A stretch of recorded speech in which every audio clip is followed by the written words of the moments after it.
He aprendido mucho a través de mis errores, tropiezos y derrotas en el fútbol. Puedes sentir el dolor en su voz. Sonrió a través de las cirugías de paladar hendido cuando era bebé y del acoso cuando era niño, luego sonrió a través del cuello que casi lo mata y del equipo que lo cortó después de 14 años. A los 50 años, la verdad que se esconde detrás de esa famosa sonrisa es desgarradora. Las heridas ocultas detrás de la sonrisa. He peleado la buena batalla y he terminado la carrera. He mantenido la fe. Ese es Peyton Manning, 5 MVP, 2 Super Bowls, un futuro miembro del Salón de la Fama. El hombre que parecía tenerlo todo resuelto. Pero detrás de esa sonrisa, un cuerpo que casi lo abandonó. Cirugías que le robaron el brazo, un equipo que lo abandonó y un dolor que aún siente a los 50. Este es el lado de Peyton Manning del que nadie quiere hablar. Para entender por qué 50 golpes afectaron tanto a Peyton Manning, hay que remontarse al principio. Antes de los Super Bowls, antes de los récords, volviendo a un niño en Nueva Orleans que ni siquiera podía alimentarse correctamente. Peyton Manning nació el 24 de marzo de 1976 con paladar hendido, una abertura en el techo de su boca. De bebé, le salía leche por la nariz.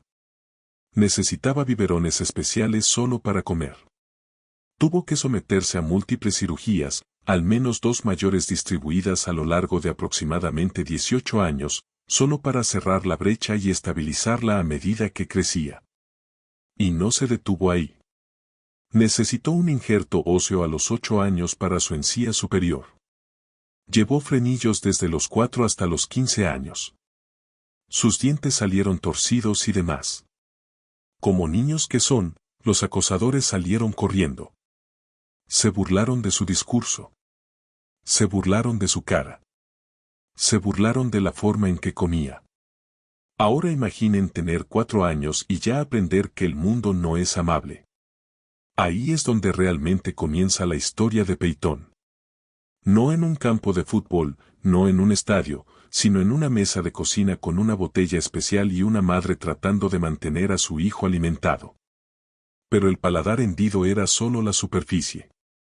Había algo más profundo escondido dentro de él, algo de lo que ni siquiera sabía aún.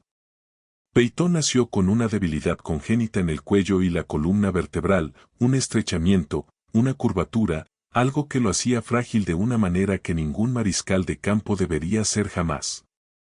Y lo peor de todo, tuvo un asiento de primera fila para ver lo que esa vulnerabilidad podía hacerle a un hombre, a su hermano mayor Cooper, a quien Peyton admiraba, a quien se suponía que sería el próximo gran mariscal de campo Manning.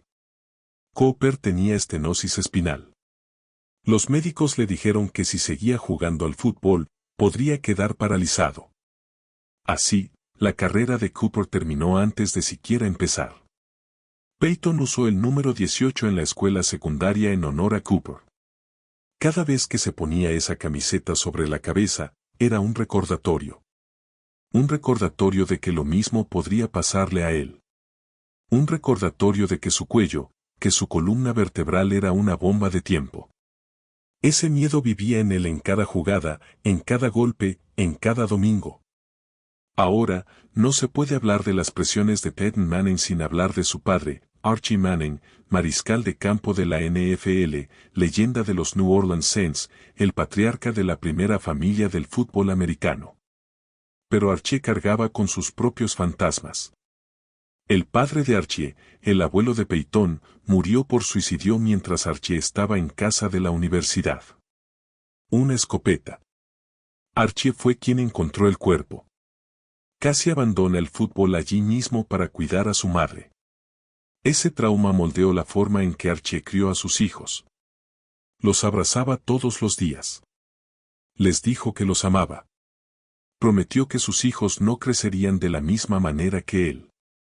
Así que, en cierto modo, Peyton tenía todo lo que Archie no tenía. Pero hay una cara B. Porque cuando creces como hijo de un mariscal de campo de la NFL, las expectativas ya están integradas. No hace falta que te lo digan. Se siente en el aire. Lo ves en cada rostro que te mira. El joven Peyton escuchaba las viejas cintas de juego de su padre una y otra vez. Él representaría las obras en su sala de estar. Ya vivía a la sombra de Archie antes de que pudiera siquiera atarse los cordones de sus tacos. Y luego, entró al campo para su primer partido de la NFL. Y el niño que había sido acosado, el niño que vio a su hermano alejarse del fútbol, el niño que llevaba el apellido de su padre como un peso sobre sus hombros, ese niño se lanzó a la parte más profunda. En mi primer partido de la NFL, completé mi primer pase al corredor del Salón de la Fama, Marshall Faulk. Suena como un debut de ensueño, ¿verdad? Compañeros de equipo del Salón de la Fama, gran escenario, luces brillantes. Pero lo que no te dice en ese discurso es lo que vino justo después. Más tarde, completé un pase al ala cerrada Marcus Pollard por el centro. Y alguien me golpeó muy fuerte. Esa frase justo ahí, esa se convertiría en la banda sonora de toda su carrera. Alguien lo golpeó muy fuerte una y otra vez durante 18 años. Terminó su año de novato con un récord de 3 victorias y 13 derrotas y estableció el récord de la NFL para novatos en intercepciones, con 28. Un récord que aún ostenta. Los fans abuchearon, los críticos se rieron, y el rumor de la quiebra del sello comenzó a circular. Cada año espero que un mariscal de campo novato rompa ese récord. Lo dice ahora como una broma, pero en aquel entonces, no era ninguna broma. El chico que ya había sobrevivido a un paladar hendido, al acoso escolar, a la lesión que puso fin a la carrera de su hermano y al peso del nombre de su padre, ese chico ahora era llamado un fracaso en televisión nacional. Y aquí viene la parte cruel, incluso cuando lo dio vuelta, incluso cuando se convirtió en uno de los quarterbacks más prolíficos en la historia de la NFL, incluso cuando batía récord tras récord tras récord, aún así encontraron una razón para arrastrarlo. Lo llamaron un choke. Dijeron que no podía ganar en los playoffs. Su récord final en playoffs fue de 14 victorias y 13 derrotas, apenas por encima de 500 para un hombre que tuvo temporadas regulares de Salón de la Fama. Los críticos descartaron sus estadísticas de récord como calorías vacías, pero el verdadero daño no fue el ruido exterior. Era lo que estaba pasando dentro de su cuerpo, dentro de su cuello. Esa bomba de tiempo que su hermano Cooper le advirtió, estaba a punto de estallar. Y cuando lo hizo, casi lo acabó todo. El cuerpo que lo traicionó. Comenzó con un éxito en 2006. Ala defensiva de los Washington Redskins Philip Daniels atrapó a Peyton con un disparo que agravó una hernia discal en su cuello. En ese momento, nadie le dio mucha importancia. Los quarterbacks reciben golpes, se sacuden, se levantan. Pero el cuerpo de Peyton era diferente. Esa debilidad congénita con la que nació, la misma que sacó a Cooper del fútbol, estaba esperando. Y ese golpe lo despertó. Durante 4 años jugó a pesar de ello. 5 MVP, un anillo de Super Bowl en 2006, 12 temporadas con victorias apiladas una encima de otra. Desde fuera, parecía invencible. Y seguimos haciendo cosas fenomenales. Como ganar al menos 12 partidos 7 años seguidos. Pero por dentro, el disco se abultaba, los nervios se pellizcaban, el brazo se debilitaba, y Peyton, siendo Peyton, se lo guardó todo para sí mismo. Luego, en febrero de 2010, la presa comenzó a agrietarse. Entró a cirugía para reparar un nervio pinzado en el cuello. Un procedimiento. Pensó que eso sería el final. Pensó que solo con rehabilitación podría volver a dominar las defensas. No tenía idea de lo que se le venía encima. A principios de 2011, los síntomas reaparecieron con fuerza, pero peor, mucho peor. Dolor que le recorría el brazo, entumecimiento en la mano con la que lanza, pérdida de fuerza de agarre. Ni siquiera podía sostener el balón de fútbol como solía hacerlo. El brazo sobre el que había construido toda su carrera le estaba fallando. Así que volvió a pasar por el quirófano. El 23 de mayo de 2011, se sometió a una cirugía descompresiva, una foraminotomía posterior, para reparar un disco abultado y herniado. Pensó que uno de ellos lo haría. No lo hizo. 2 meses después, en julio de 2011, volvió a entrar en quirófano para otro procedimiento descompresivo después de que el disco volviera a herniarse. 2 cirugías en 2 meses, y su mano de lanzar todavía temblaba. La pelota aún estaba cayendo en picado cuando la lanzó. Entonces llegó el grande. El 8 de septiembre de 2011, Peyton se sometió a una fusión cervical anterior de un solo nivel. Retiraron el disco dañado por completo. Tomaron un trozo de hueso, un injerto, y lo empaquetaron en el espacio vacío. Luego le atornillaron una placa de titanio a las vértebras para bloquear todo en su lugar para siempre. De 3 a 5 procedimientos cervicales en aproximadamente 19 meses. Deja que eso se asiente por un segundo. El hombre ya no era mariscal de campo. Era un experimento médico, un signo de interrogación andante, un paciente que por casualidad tenía un currículum digno del Salón de la Fama guardado en una carpeta en algún lugar, mientras los médicos hurgaban en su columna vertebral tratando de averiguar si volvería a lanzar un balón de fútbol. Y cuando intentó lanzar un balón de fútbol por primera vez después de la fusión, fue desgarrador. Ni siquiera podía lanzar 5 yardas sin que el balón se hundiera en la tierra. El mismo brazo que solía cortar en pedazos cubre 2 defensas, el mismo brazo que hizo parecer a Marvin Harrison una estrella de atletismo. El mismo brazo que desmanteló a Bill Belichick en televisión nacional. Ese brazo no podía lanzar la pelota a un blanco estático a 10 pies de distancia. Su hermano Eli, 5 años menor, supuestamente el mariscal de campo menos talentoso, el niño a quien Peyton solía enseñar a sujetar los cordones, tuvo que jugar a lanzar con él como si fuera un niño de Pop Warner de nuevo. Imagina el silencio entre esos lanzamientos. Imagina al hermano que te admiraba viéndote luchar por hacer lo único que has hecho toda tu vida. Comenzó su rehabilitación con mancuernas de 5 libras. 5 libras, el mismo brazo que había lanzado para casi 50,000 yardas en la NFL ahora levantaba pesas que un niño podría levantar. El mismo brazo al que estaba unido un jugador 5 veces MVP estaba siendo tratado como un juguete recién roto. Tuvo que volar a la Universidad de Duke y trabajar con su antiguo mentor de la universidad. David Cutcliffe solo para volver a aprender a lanzar un balón de fútbol, como un paciente con derrame cerebral vuelve a aprender a sostener una cuchara. Los médicos ni siquiera podían garantizar que volviera a jugar. No jugar a su nivel, no jugar en absoluto, punto. Se perdió toda la temporada de 2011. Su racha de 227 inicios consecutivos en temporada regular, una de las rachas más legendarias en la historia de la NFL, había terminado. Y mientras él estaba sentado en casa aprendiendo a lanzar de nuevo, la gente a la que le dedicó 14 años de su vida ya estaba siguiendo adelante sin él. Los Indianapolis Colts, el equipo que transformó de una ciudad de baloncesto y carreras de coches en una ciudad de fútbol, el equipo al que llevó al Super Bowl, el equipo que retiró su número antes de que siquiera debieran haberlo pensado. Amigos, cuando fui reclutado por los Colts, Indianápolis era una ciudad de baloncesto y carreras de coches. Ese mismo equipo lo convocó a una reunión en marzo de 2012. Lo cortaron, así nomás, después de 14 años, después de 5 MVP, después de un estandarte de campeonato colgado de las vigas. ¿Por qué?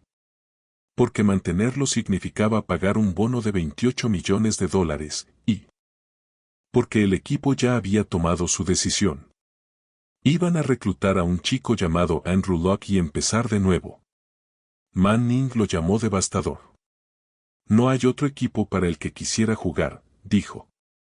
Había pasado 14 años siendo la cara de esa franquicia, agotando el Lucas Oil Stadium, levantando a la ciudad, y en una fría reunión, simplemente se fue. Imagínate eso. Le das tu cuerpo a un lugar, les das tus años dorados, les das tu cuello, literalmente tu columna vertebral, y te cortan porque las cuentas ya no salen. Se paró en ese podio con los ojos rojos.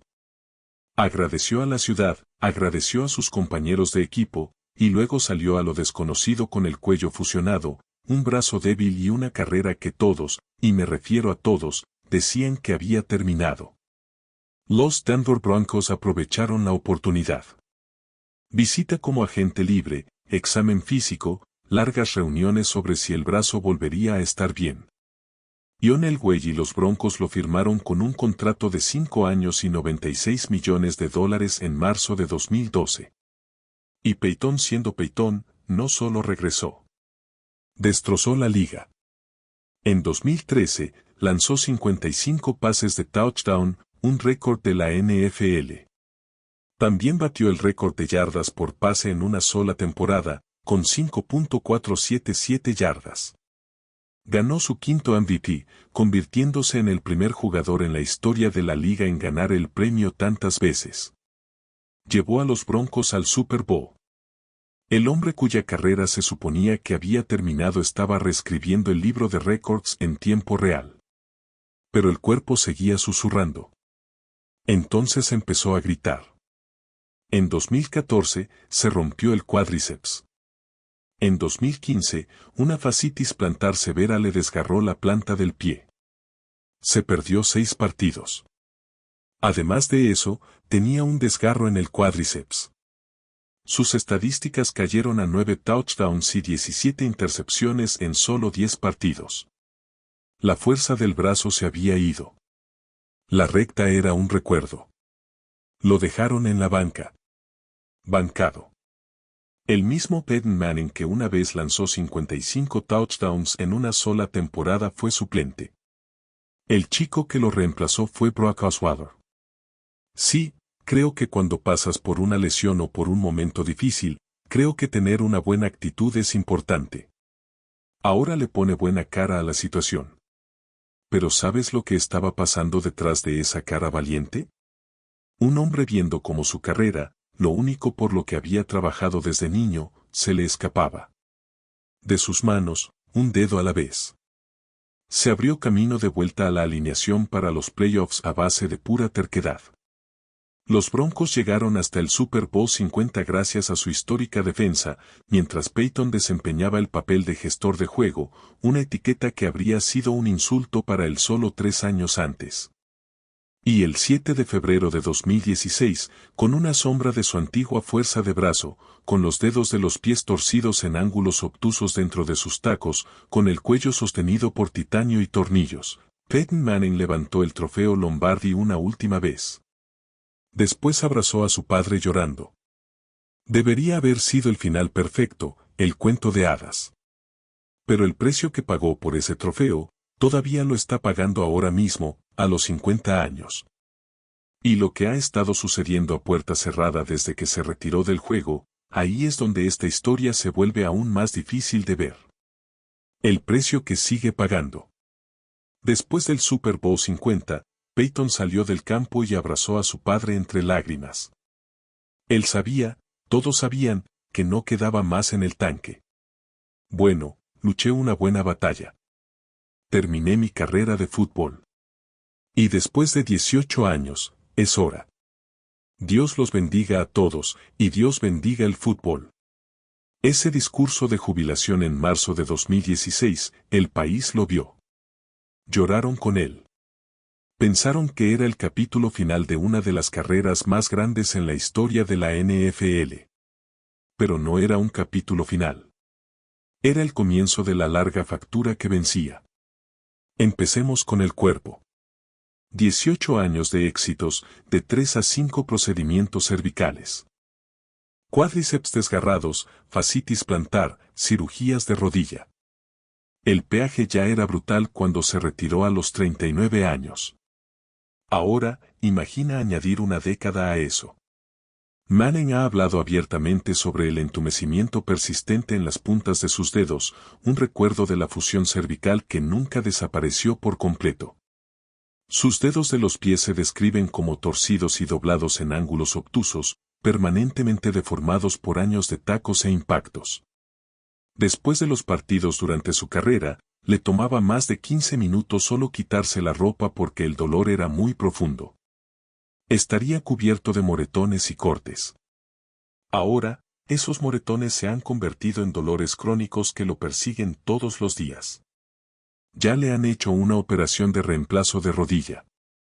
Ha bromeado públicamente sobre necesitar un reemplazo de cadera alrededor de los 52 años. Y el más desgarrador, su audición ha disminuido drásticamente, en un momento dado hasta el 22% en un año, incluso con audífonos. Tuvo que someterse a un implante coclear solo para poder oír a sus propios hijos hablarle en la mesa. Imagínate eso. El hombre que podía leer las defensas en una fracción de segundo, que podía oír los pasos del linebacker antes del snap, no podía oír a su propia hija preguntarle por su día. Esa es Peyton contando la historia de su hija Mosley, de 5 años, preguntándole antes del Super Bowl 50 si era su último partido de todos los tiempos. Se rió de eso entonces, pero esa niñita ahora es una adolescente y su papá tiene 50 años con un cuerpo que le susurra cada vez que intenta levantarla del suelo. Ahora, miren lo que pasó en el retiro de lo que el mundo rara vez habla. En diciembre de 2021, falleció Demaryius Thomas, amigo cercano de Peyton y compañero en el Super Bowl 50. Tenía 33 años. La causa fue una convulsión con posibles vínculos con complicaciones de la CTE. Tienes que entender lo que Demaryius significaba para Peyton. Era el tipo que le decía a Peyton que lo amaba después de cada jugada en Denver. Echo de menos a Demaryius Thomas diciéndome que me amaba y agradeciéndome por venir a Denver. Peyton lo llamó una persona digna del Salón de la Fama que trataba a sus hijos como familia y nunca se perdía un evento benéfico. Le había enviado un mensaje de texto solo unos días antes de morir y luego llegó la noticia. 33 años, se fue. Manning estaba, en sus propias palabras, absolutamente devastado. Creó la beca 18 a 88 en honor a Demaryius. Todavía se atraganta cuando habla de él en entrevistas años después. Y aquí está el hilo oscuro debajo de todo, la sospechosa conexión con la CTE. El mismo tipo de daño cerebral por fútbol que atormenta a todos los exjugadores de la NFL, incluido el propio Peyton. Luego están las controversias que no mueren. En 1996, cuando Peyton tenía 19 años y estudiaba en la Universidad de Tennessee, una entrenadora llamada Jamie Norrad lo acusó de bajarse los pantalones y presionarse contra su rostro durante un examen de pies. Lo denunció como agresión sexual. Manning lo negó, afirmando que estaba mostrando el trasero a otro atleta. No se presentaron cargos, pero la historia no desapareció. Ahora Rad llegó a un acuerdo con Tennessee. Luego demandó a los Manning por difamación después de que el libro de Peyton de 2000 la describiera en términos poco halagadores. Ese caso también se resolvió. Y luego, en 2016, justo antes del Super Bowl 50, el momento más importante de su regreso, la historia resurgió en medio de una demanda más amplia contra Tennessee bajo el título 9. Pendía sobre su jubilación. Pesa sobre su legado. Además de eso, en 2015, un informe de Al Jazeera alegó que Manning recibió hormona de crecimiento humano durante su rehabilitación del cuello, supuestamente administrada a través de su esposa Ashley. Manning lo llamó basura. La NFL investigó. Fue absuelto. Así manejó las preguntas incluso el día que anunció su retiro, con una sonrisa, con gracia. Pero se le veía en los ojos el precio. Ahora tiene 50 años. Vale una fortuna. Las estimaciones de su patrimonio neto oscilan entre 250 y 300 millones de dólares, impulsadas por su empresa de medios Omaha Productions, Manning Cast, patrocinios e inversiones inteligentes. Por cualquier medida externa, el tipo está ganando. Pero el dinero no puede arreglar un cuello fusionado. El dinero no puede reemplazar un nervio auditivo. El dinero no puede traer de vuelta a Demaryius Thomas. Honestamente, como durante la mayor parte de mi vida, así es como he vivido, como fluyendo libremente a lo largo del día y la noche. Recientemente, entendí la importancia de la mera intencionalidad. Escúchalo hablar ahora que está jubilado. Es más suave. Está más tranquilo. Está entrenando al equipo de fútbol de sexto grado de su hijo como coordinador ofensivo asistente, ni siquiera como entrenador principal, porque, en sus palabras, no está calificado. Su hijo Marshall tiene 15 años ahora, es un prospecto de mariscal de campo en la Baylor School en Chattanooga, Tennessee, y está atrayendo atención de reclutamiento como parte de la clase de 2030.